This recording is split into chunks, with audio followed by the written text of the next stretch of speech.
Welcome to the Made for Business show where Catholic moms come to learn how to do business from peace while raising kids. And today I want to talk about making decisions because that's a large part about what I do is I help women make decisions. So I'm doing that all the time and they leave with such a sense of confidence and hope.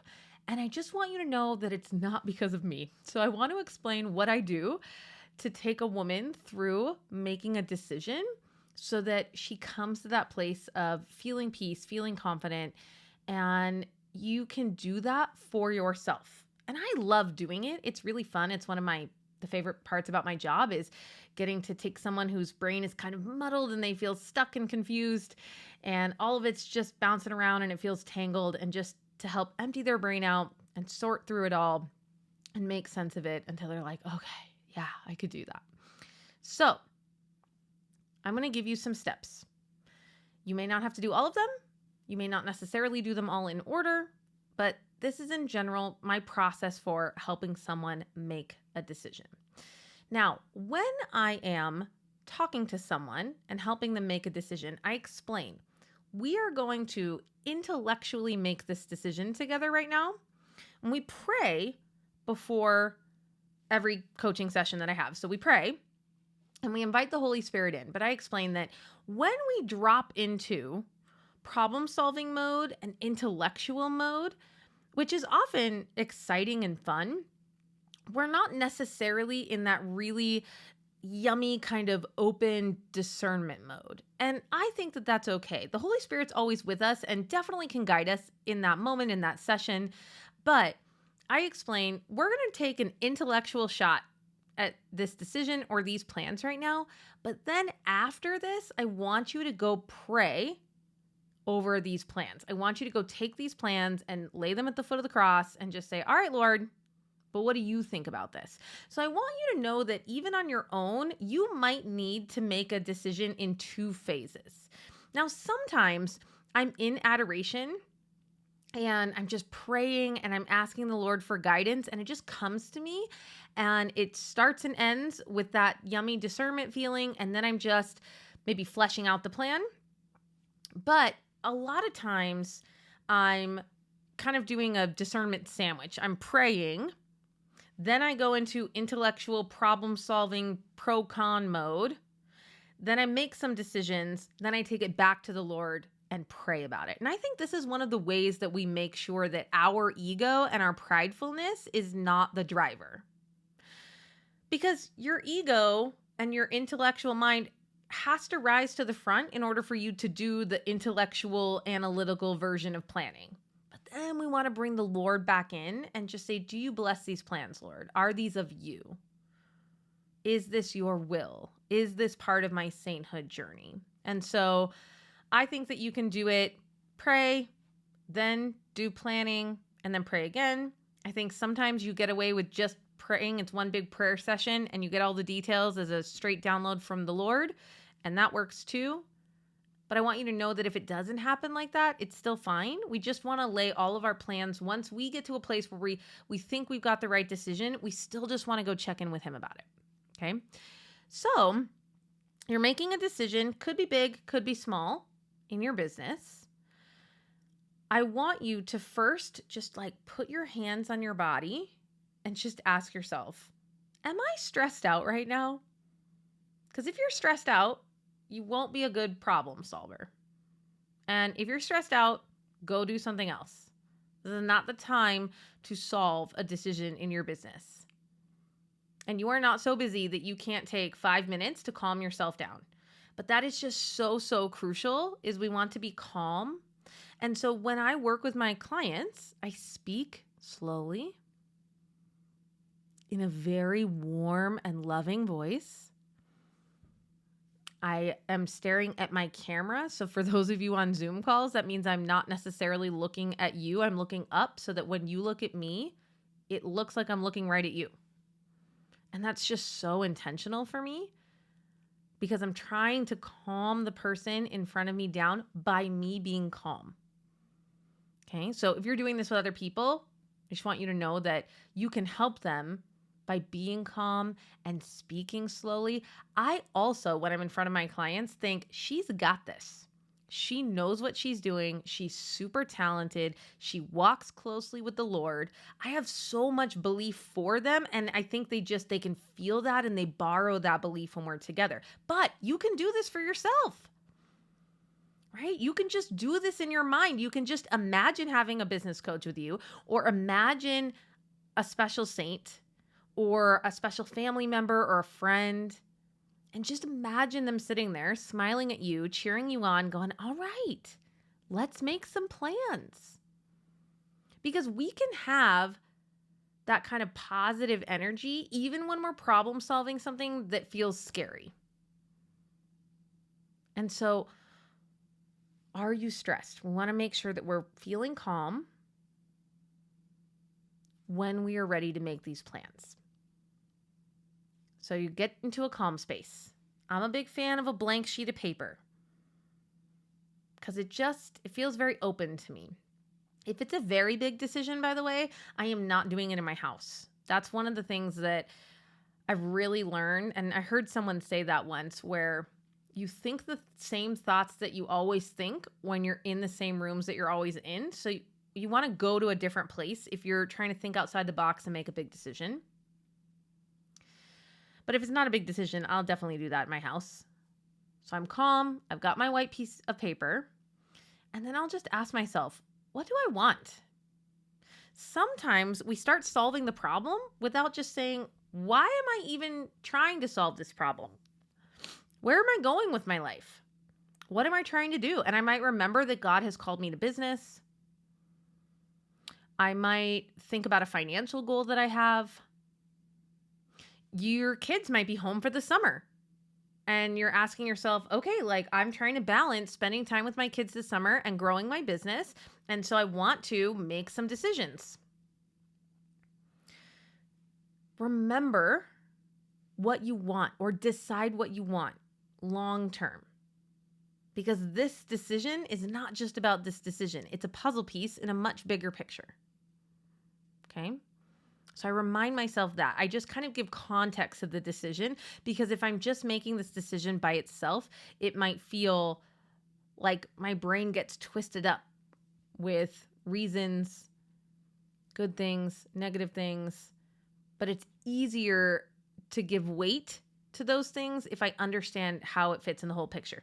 For example, we use Monday as our team keep track of our tasks software. So Monday is a lot like Asana or Basecamp or Trello, right? Those are all kind of popular keep track of what everyone has to do softwares. And we added someone, and it took us from tier 1 to tier 2, which doubled our cost. And so I have to make this decision about, well, hey, is everybody who's in Monday, do they all need to be in Monday? For example, a contractor might not need to see a lot, and we might be able to create a really simple Google spreadsheet that just says, hey, here are the 3 things that you're working on with due dates. And so then I could take that person off of our Monday team and add this other person onto our Monday team who's going to be doing a lot more. All right? So this is just a decision that I need to make. But it's good for me to remember, okay, I'm trying to grow the business, create a team that has clear communication, but I'm also trying to be a really good steward of our money, right? And so doubling the cost of this thing isn't giving me double the features. It's not giving me double the productivity. And so it may cost me 1 hour of time, or if I multiply the time of everyone in the meeting and the talking that has to happen to make this decision, right? There's a cost associated with that to determine if we should just minimize the number of people using Monday to stay in that first tier. Okay. So context of, I want to grow a team, I want it to run smoothly, and I want to be a good steward of our expenses. As your business grows, it's so easy to just like keep adding on those $19 a month or $49 a month tech things. And sometimes they're great. Like we use Hello Audio for our private podcast. In all of our programs, they have a private podcast, which I just think is the most amazing technology, and it's how I like to consume information. And so I'm embarrassed. I don't know how much it is. I feel like it's $49 a month for an unlimited number of private podcasts. But I love that. So when I see that charge come through, I feel super good about it. But as business owners, we want to be good stewards of our money. And so I'm creating context around that decision. And then straight up pro con list. Okay? How will this decision make my life easier, the business better, move me toward my goals? Okay? Then I love the con list for me is always opportunity cost. If I spend money on this, what am I not spending money on? If I spend time on this, what am I not spending time on? If I say yes to this, what do I have to say no to? I want you to know every single thing that you say yes to, you are also saying no to something. And so don't lie to yourself. We're not just going to like perpetually say yes to things and add things to our plate, right? We're saying no to something else. And you may like that. That may be a purposeful choice for you. So how is this moving towards my goal? And then what are the opportunity costs of this? What am I giving up if I say yes to this? And then I will also ask, what are your reasons for doing this? This is such a powerful question. What are your reasons for doing this?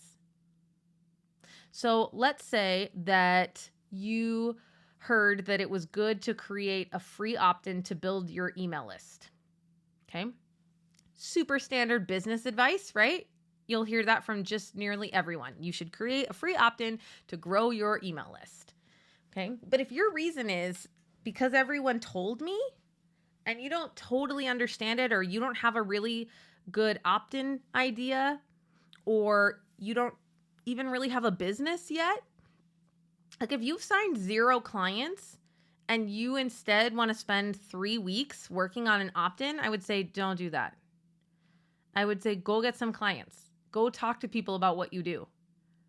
Go make some money. Yes, building an email list is important, but we don't not start the business or not grow the business while we're waiting to create an opt-in list. And I will look for fear too. Are you doing that because you're scared of doing something else that you really know that you should be doing? Sometimes it's yes, sometimes it's no. I just coached somebody today in Masters. So I do a business coaching call every other week in Masters. And we were talking about the value of a free opt-in versus a $7 opt-in. And the value of doing a paid opt-in is if you can get someone to give you their credit card information and buy something from you for $1 or $5 or $7, it doesn't even matter. But it primes their brain to think I'm someone who pays sterling for things. And so the likelihood that they will pay you for something else in the future is significantly higher. That's the benefit of it being paid. The benefit of it being free is that maybe you'll have more people. Will they be as qualified? I don't know. Right? But we were talking about that, and we were talking about how much more tech is involved when it's paid than when it's free. And does that make sense for her right now?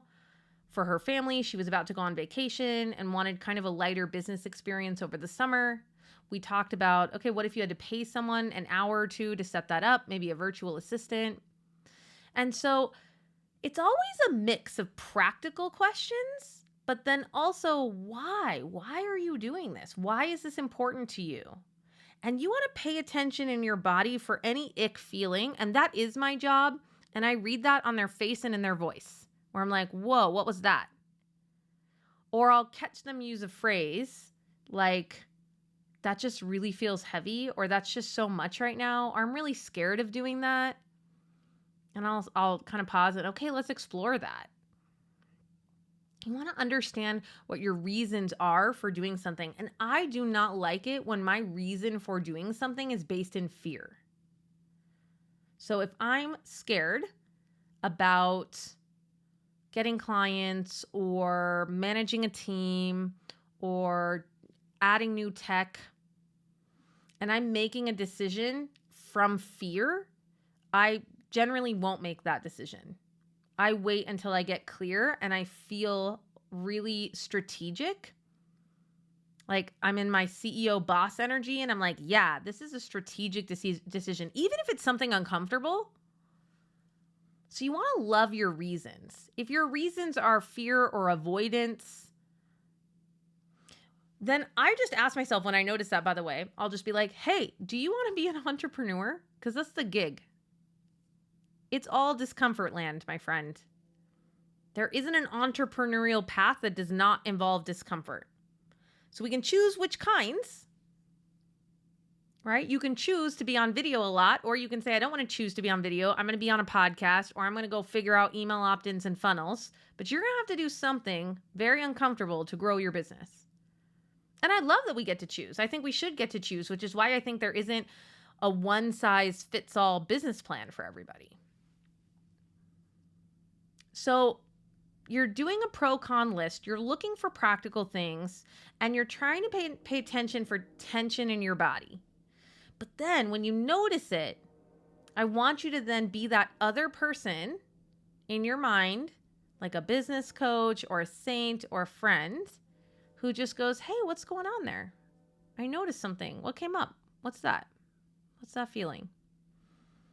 Or I see you feel a little trepidatious. The other thing I'll point out to my clients is when they're like, yeah, all right, we can do that. Yeah, I can do that plan. That sounds okay. Like their voice sounds kind of tight or clipped. And I'm like, no. I want you leaving a session with me feeling hopeful. You may not feel super excited. I just did a meeting with a client who basically had to redo a ton of things on her Shopify page, and I was not looking for excitement from her, okay? But what I did see was hope. And she was like, yeah, that is what my business needs. And what we did for her was we, on her calendar, made a mix of, hey, here's what you're going to do to work on growing your business, sales, marketing things. But we're also just going to schedule time every week where you are working through the maintenance of your website. The boring, no fun stuff, because there's never a deadline and it'll kind of never be done. She had more than 100 products. And so I was like, you're just always going to be doing that. But she felt so good about it, but she wasn't like, wee, right? But you want that feeling of lightness, of hope. And I think that that's what walking the path to sainthood feels like. It's just like manageable. We see it and we're like, okay. So pro-con list, making decisions, paying attention to what feelings come up, paying attention to limiting beliefs or fear. And then the other thing I want you to do is I really want you to challenge yourself to put time estimates against things. A lot of time when we make decisions and even have bullet items, we don't put time estimates by them. But inevitably, when I say, can you do that 1 hour a week? My clients, their brains will calm down and be like, oh yeah, I could do that an hour a week. That doesn't sound crazy. And so it's kind of like taking that bite out of an elephant thing. Like maybe you don't need to stay up for 3 days and knock out a giant project. Maybe this just needs to become part of your rhythm so that it doesn't pile up, so that it doesn't get behind, or so that you're always ahead and you're thinking about it and you're pushing it forward. So make an intellectual plan. Pro-con list, practical things, time estimates, feelings, and then make a plan or a decision. Sometimes it's like a launch outline. Sometimes it's a marketing strategy. Sometimes it's just, hey, I want to do this opt-in and here's what it is. Then I want you to pray about it. Pray about it again. Maybe even the next day, take it to the Lord and be like, Lord, is this what you want me to do? Because you'll have created some distance. You won't be as attached to it. And ultimately, that's what we want, right? We want his plan. And I find he doesn't come in and like with a sledgehammer completely change the plans that we make. But oftentimes he just refines them or tweaks them or kind of says, hey, this isn't necessary, or maybe let's push this out 2 weeks. It'll just be a real subtle change, and it will just drop you into a deeper sense of peace and acceptance.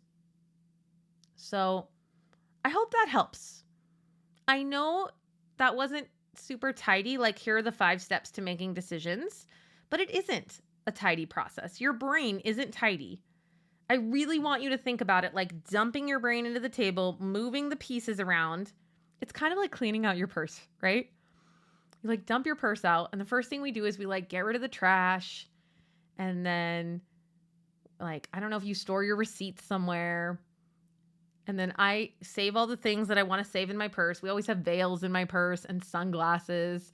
And I always have pens. That's just like very important to me that I have pens in my purse in case I have an idea.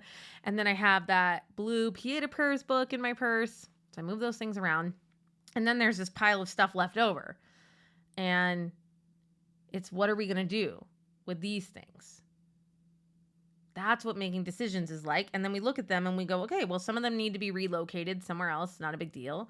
And then some things might even feel uncomfortable, like they're a to-do list item, right? Sometimes I'll take things home from church and I have to register for something and I see it and I'm like, oh, okay, I got to do that. But that's okay. We want to be women who deal with our life face head on. And we make decisions from peace with the Lord. There's no right sequence of events. We all have different personalities. But I think in this episode, I've given you pretty much all the things that I do with my clients. And it isn't always a straight line. But in the end, you should look at it and take a deep sigh of relief and go, yeah, that's a good decision. I feel good about this decision. That's what conviction looks like. That's what doing business from peace looks like. And I just want you to know it really, really is possible. So that is what it looks like, my friends. If you want me to help you make decisions in your business, I want to invite you to join the Made for Business Society.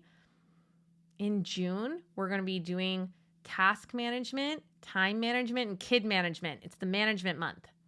I'm going to teach about leveraged actions, which is how to make decisions that make future actions unnecessary or easier. And that class is going to be on June 7th.